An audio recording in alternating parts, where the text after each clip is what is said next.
Loan కట్టలేదు కదా, ఆఫీస్కి రండి మాట్లాడుకుందామని ఎవరైనా రికవరీ ఏజెంట్ అంటే అస్సలు వెళ్ళకండి. ఆఫీస్కి రమ్మనే రైట్ వాళ్లకు లేదు.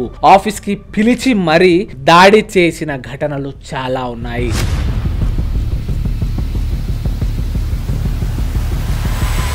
లోన్ రికవరీ ఏజెంట్స్ ఎప్పుడు కూడా ఏ కస్టమర్కు కూడా ఆఫీస్ రమ్మని ఒత్తిడి పెడితే అస్సలు వెళ్ళకండి.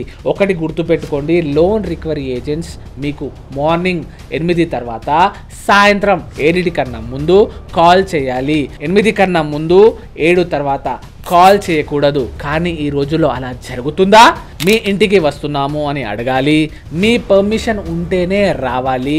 ఒకవేళ మీ మాట వినకుండా వస్తే లేదా మీ పర్మిషన్ తీసుకొని వస్తే మీరు ముందుగా రికవరీ ఏజెంట్ను అడగాల్సింది తన ఐడి కార్డ్. आईडी कार्ड दिखाइए दिखाइए दिखाइए आईडी कार्ड दिखाइए अपना आईडी कार्ड दिखाओ.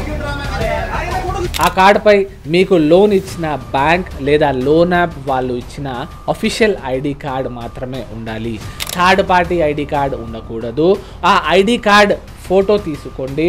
మీ ఇంటికి విజిటింగ్ చేయమని బ్యాంక్ వాళ్లకు హౌస్ విజిటింగ్ ఆథరైజేషన్ లెటర్ ఇస్తుంది, అది కూడా అడగండి. జనరల్లీ రికవరీ ఏజెంట్స్ ఒక ఏరియాలో విజిటింగ్కు వెళ్తే ఆ ఏరియా లిమిట్స్లో ఉన్న పోలీస్ స్టేషన్లో పర్మిషన్ తీసుకోవాలి. మీ ఇంటికి విజిట్ చేసినప్పుడు వాళ్లకు ఇచ్చిన ఆ పోలీస్ పర్మిషన్ లెటర్ అడగండి. చాలా రికవరీ ఏజెంట్స్ వాళ్ళ సొంత డబ్బులు మీకు ఇచ్చినట్టు వ్యవహరిస్తారు. నేను అడగకుండా నీ అమ్మ మొగుడు అడుగుతారు లోన్ పేమెంట్. ఇప్పుడు కరెక్ట్ గా మాట్లాడుతున్నాను, సరేనా? తీసుకున్న లోన్ అమౌంట్ కట్టండి. అన్లాఫుల్ గా వసూళ్లకు పాల్పడుతున్నారు, బెదిరిస్తున్నారు, మీ కాంటాక్ట్స్ కి కాల్ చేస్తామని బ్లాక్మెయిల్ కూడా చేస్తున్నారు. వీళ్ళు రౌడీలా రికవరీ ఏజెంట్లా? వీళ్ళు ఇంత చేయడానికి రీజన్ ఏంటో తెలుసా? కేవలం మీతో డబ్బులు కట్టిస్తే ఆ డబ్బుల నుండి వాళ్లకు ఇన్సెంటివ్స్ రూపంలో కమిషన్ దొరుకుతుంది. ఇంటర్నెట్లో వాళ్ళు చేసిన ఎన్నో దారుణాలు, వాళ్ళ వల్ల చనిపోయిన వాళ్ళ ఫొటోస్, ఆడియోస్, వీడియోస్ చాలా ఉన్నాయి. కానీ వీళ్ళ మీద యాక్షన్ తీసుకోవడం లేదు.